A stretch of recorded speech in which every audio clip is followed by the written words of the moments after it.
Welcome to Create Arts Online. I'm Patti Euler. In this course, I will be teaching one of my favorite projects, Strip Club. Okay, I know what you're thinking. There is no pole dancing involved in this course, but there is plenty of sparkle and glitter. This is my next evolution of my online course, Paper Mosaics. In this course, you will learn how to take pattern paper and paper with textures and turn it into a piece of gorgeous art. You will have people asking, how did you do that? I will demonstrate my method of creating a collage-like paper using torn pieces of scrap paper, gold, silver, or copper leafing. Next, I will share my technique for creating your own painted paper. Once you have created your handmade papers, I will introduce a variety of vintage, handmade, and papers with text. This will allow you to create a large inventory of strips to choose from.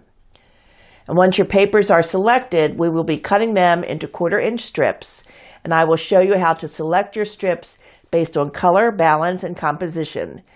You will watch me work in real time as I lay out one section at a time, making sure each strip is straight and will fit the substrate we're using.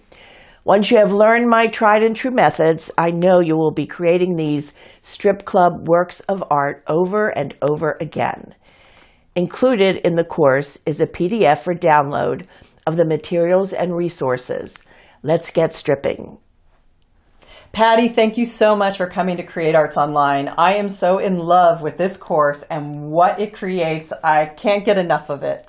Well, thank you, Tammy. I really appreciate being here and having a chance to share my course. Oh, this is a great one. So let's talk about the fact that you don't have to just make one of these, that if you went to your workshop at your studio, you'd walk away with just one.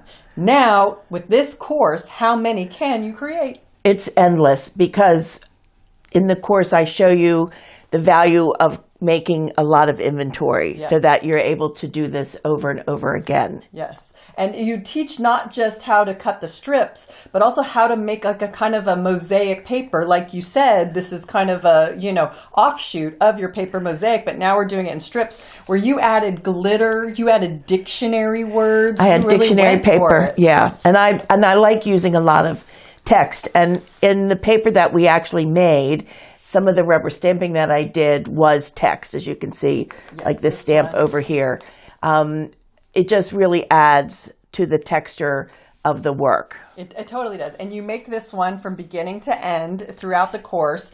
And it really is magical to see this all come together. And if you were to want to make like artwork for your wall, could you do like a triptych, like a series of them? Yes, you definitely could. You can use, say, 4 smaller pieces, or you can use 1 large piece, because in the course I also show you how to lengthen the paper or how to cut them in smaller strips, and they still work beautifully. So any substrate could go like a beautiful bathroom art in like a vertical triptych or definitely anything. Yes. No, it's amazing, and it's just magical what you take. So can people use just old scraps of paper they might have considered throwing away? Definitely. And I think you'll find once you start working on this project, you will be saving lots of paper. You'll become a paper hoarder. That's right. You won't want to throw anything away because you'll go, "What? I wonder if I could use this." And you told me when we were shooting the course that you did something really interesting that could be a good commission. Is you took some company's marketing paper and like slid it in there, so it's subtle but it's very personalized. One of our merchants in Savage Mill was brewing good coffee, and I took their bag and I cut it up in 1/4-inch strips, and I incorporated it very subtly into the piece. So when I did that for them, I told them about it, and they were really impressed that, it sort of enhanced the piece.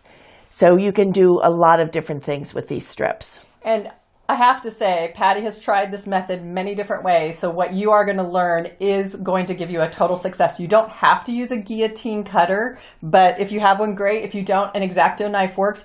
But her adhering skills and what she has created for that method, I think, is priceless more than anything. Well, I've tried a lot of different methods, and so I'm sharing with you the one that works the very best. Yes. Well, I cannot thank you enough for coming to Create Arts Online and bringing this truly magical, I can't wait to make my own strip club. I'm so happy to be here. Thank you so much, Tammy. You got it.